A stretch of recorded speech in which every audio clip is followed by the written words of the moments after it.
Welcome back to car Darwin. Hero ഏറ്റവും പുതിയ Xpulse 200 4 Dakar edition launch ചെയ്തിട്ടുണ്ട്. അപ്പം ഈ വണ്ടി എന്തെന്ന് ചോദിക്കുകയാണെങ്കിൽ നമ്മുടെ നോർമലുള്ള എക്സ്പൾസ് 200 4 ഉണ്ട്, പ്രോ വേർഷൻ ഉണ്ട്. ആ പ്രോ വേർഷനിൽ കുറച്ച് ഡെക്കാറിൻ്റെ സ്റ്റിക്കറും ഗ്രാഫിക്സും കുറച്ച് എങ്ങനെ ഇരിക്കും അങ്ങനെയാണ് ഈ ഒരു വണ്ടി വന്നേക്കുന്നത്. ബാക്കി ഒരു മാറ്റവും ഇതിൽ വന്നിട്ടില്ല. ഇലക്ട്രോണിക്സിലോ മെക്കാനിക്കലായിട്ടോ കോസ്മെറ്റിക്കിലോ അങ്ങനെ ഒരു മാറ്റവും ഇതിൽ വന്നിട്ടില്ല.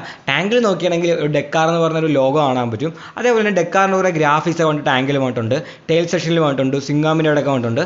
അങ്ങനെ കുറച്ച് ഗ്രാഫിക്സും ലോഗോയും അതേപോലത്തെ കാര്യങ്ങൾ മാത്രമേ വന്നിട്ടുള്ളൂ. അതാണ് ഈ വണ്ടിയിൽ മെയിനായിട്ട് വന്നേക്കുന്ന മാറ്റം. 2024 നടന്ന ആ ഒരു ഡെക്കാർ മത്സരത്തിൽ നമ്മുടെ ഹീറോയ്ക്ക് സെക്കൻഡ് കിട്ടിയായിരുന്നു. അതിൻ്റെ ഒരു സെലിബ്രേഷൻ പോലെയാണ് അവർ ഈ ഒരു ഡെക്കാർ എഡിഷൻ കൊണ്ടുവന്നേക്കുന്നത്. അപ്പോൾ കോസ്മെറ്റിക്കിലുള്ള മാറ്റം മാത്രമേ ഉള്ളൂ, വണ്ടി സെയിം തന്നെയാണ്, വേറെ മാറ്റങ്ങളൊന്നും വണ്ടിയിൽ വന്നിട്ടില്ല. പക്ഷേ എക്സ്പൾസിൻ്റെ ഈ ഒരു റാലി വേർഷൻ അത്യാവശ്യം അടിപൊളി ബൈക്ക് തന്നെയാണ്. നമുക്ക് ഈ ഒരു ബഡ്ജറ്റിൽ ഇത്രയും പെർഫോമൻസ് ഉള്ള നല്ലൊരു ADV ബൈക്ക് കിട്ടുന്നുണ്ട്. അതായത് ഇപ്പോൾ സസ്പെൻഷൻ ട്രാവൽ നോക്കുകയാണെങ്കിൽ ഫ്രണ്ടിലെ സസ്പെൻഷന് 250 mm ട്രാവൽ വരുന്നുണ്ട്.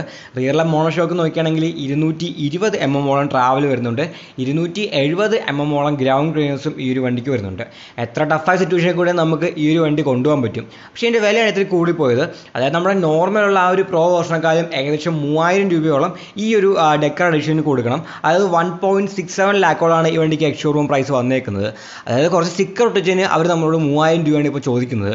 നമുക്ക് വേണമെങ്കിൽ വേറെ ഏതെങ്കിലും കടയിൽ കൊടുത്ത് പുറത്ത് കൊടുത്ത് സ്റ്റിക്കർ ഒട്ടിച്ചാൽ പോലും ഇതിൻ്റെ പകുതി പോലും കാശ് വരത്തില്ല. ആ സ്റ്റിക്കറിന് മാത്രം 3000 രൂപയാണ് ഇപ്പോൾ ഹീറോ ചോദിക്കുന്ന പൈസ.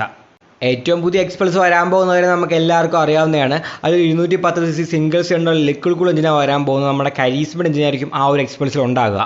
അതിന് 25 HP പവറും ഉണ്ടാകും. അതേപോലെ തന്നെ 20.5 Nm ടോർക്കും ഉണ്ടാകുമെന്നാണ് പറയുന്നത്. ഇപ്പം നിലവിലുള്ള നമ്മുടെ ആ ഒരു 200 4V നോക്കുകയാണെങ്കിൽ അതിന് ഏകദേശം 19 PS പവറും അതേപോലെ തന്നെ 17.5 Nm ടോർക്ക് മാത്രമേ അത് പ്രൊഡ്യൂസ് ചെയ്യുന്നുള്ളൂ. അപ്പോൾ അതിനേക്കാളും നല്ലപോലെ പവർഫുൾ ആയ ലിക്വിഡ് കൂൾ എഞ്ചിൻ വെച്ചാണ് പുതിയ എക്സ്പൾസ് വരുന്നത്. അപ്പം ആ ഒരു പുതിയ എക്സ്പൾസ് വരികയാണെങ്കിൽ ഈ പഴയ എക്സ്പൾസ് ഡിസ്കണ്ടിന്യൂഡ് ആകുമെന്നാണ് പറയുന്നത്. അപ്പോൾ ആ ഒരു പുതിയ എക്സ്പൾസ് വരുന്നതിന് മുന്നോടിയായിട്ട് പഴയ സ്റ്റോക്കുകാർക്ക് എങ്ങനെയും വിറ്റ് തീർക്കണം. അതിന് പറ്റിയൊരു തന്ത്രമായിരിക്കും ചിലപ്പം ഈ ഒരു ഡെക്കാർ എഡിഷൻ എന്ന് പറഞ്ഞ് കൊണ്ടുവരുന്നത്. നമ്മൾ ആ ഒരു കാശിൻ്റെ കാര്യത്തിൽ നോക്കുകയാണെങ്കിൽ വലിയൊരു വാല്യൂ ഫോർ മണിയാണെന്നോ അല്ലെങ്കിൽ നമുക്ക് ലാഭകരമായ വണ്ടിയൊന്നും പറയാൻ പറ്റത്തില്ല. പക്ഷേ ഒരു ഡെക്കാർ എഡിഷനാണ്, ഇതൊരു സ്പെഷ്യൽ എഡിഷനാണ്. ചിലപ്പോൾ ലിമിറ്റഡ് നമ്പേഴ്സായിട്ട് കുറച്ച് മാത്രമേ ഈ വണ്ടി ഇറക്കത്തുള്ളൂ. അതേപോലെ തന്നെ നമ്മുടെ ഇന്ത്യൻ കമ്പനിയായ ഹീറോ ഡെക്കാറിൽ സെക്കൻഡ് പ്രൈസ് വരികയും ചെയ്തു. അതിൻ്റെ ഭാഗമായിട്ടാണ് അവർ ഈ വണ്ടി കൊണ്ടുവന്നേക്കുന്നത്. അപ്പം 3000 രൂപ കൊടുത്താൽ നമുക്ക് അങ്ങനെ ലെജൻഡറി ആയിട്ടുള്ള വളരെ ലിമിറ്റഡ് നമ്പേഴ്സായിട്ട് കിട്ടാൻ പോകുന്ന ഒരു വണ്ടി നമ്മുടെ കയ്യിൽ കിട്ടാൻ പോവുകയാണ്. അതും ഡെക്കാറിൻ്റെ ബാഡ്ജൊക്കെ വെച്ചാണ് ആ ഒരു വണ്ടി വരുന്നത്. അത് വളരെ സ്പെഷ്യലായ ഒരു കാര്യം തന്നെയാണ്. ഈ ഒരു വീഡിയോ ഇഷ്ടപ്പെട്ടെങ്കിൽ ലൈക്ക് ചെയ്യുക, നിങ്ങളുടെ അഭിപ്രായങ്ങൾ കമൻറ്റുകൾ രേഖപ്പെടുത്തുക. ഇനി ഇതേപോലത്തെ വീഡിയോ കാണാൻ ദയവായി ചാനൽ സബ്സ്ക്രൈബ് ചെയ്യുക, ബെൽ ഐക്കൺ കൂടി എനേബിൾ ചെയ്യുക. പുതിയൊരു വീഡിയോയുമായി ഉടനെ കാണാം.